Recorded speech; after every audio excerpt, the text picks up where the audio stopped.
Sabut Uwe, Jaschiwuf Dresden. Ach, Sie verstehen das noch nicht? Oh ja, doch, 2, 3. Ossis, sehen Sie? Wir sind auch hier wieder klar im Vorteil. Natürlich. Wir sind ganz klar im Vorteil. Das wird uns das Überleben sichern, uns Ostlern, wenn der Russe kommt. Ja? Naja, und so wie die Propaganda redet, ist ja anzunehmen, er kommt bald, der Russe. Aber, liebe Gäste hier in Köln, ich kann Ihnen eins versprechen. Ich sag mal, spätestens, wenn die Rote Armee im ZDF-Studio in Mainz steht, dann spricht Marionetta Slomka auch anders. Wollen wir wetten?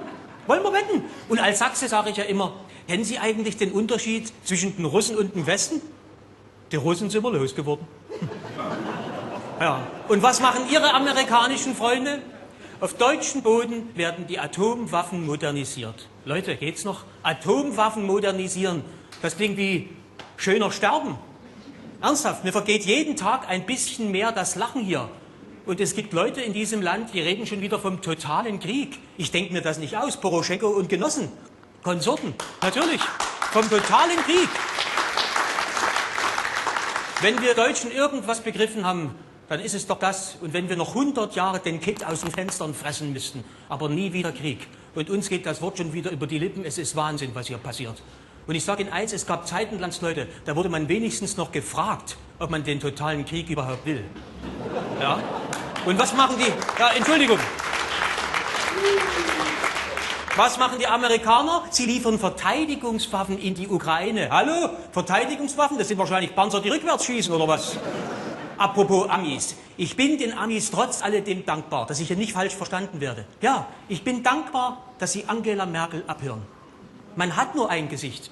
Und unsere Angela, die weiß, dass sie vom amerikanischen Geheimdienst abgehört wird. Was macht sie? Sie ermittelt jetzt ganz mutig über den Generalbundesanwalt gegen Unbekannt. Ich frage Sie, wer macht hier Kabarett? Wir sind hier in unmittelbarer Nähe vom Dom. Steht nicht geschrieben, wer Wind sät, wird Sturm ernten. Und wer Flüchtlingsströme produziert, der hat Krieg gesät. Ja. Manchmal denke ich bin im falschen Film. Wieso bezahlen wir von unseren Steuern Waffen, mit denen wir fremden Kulturen die Heimat wegbomben?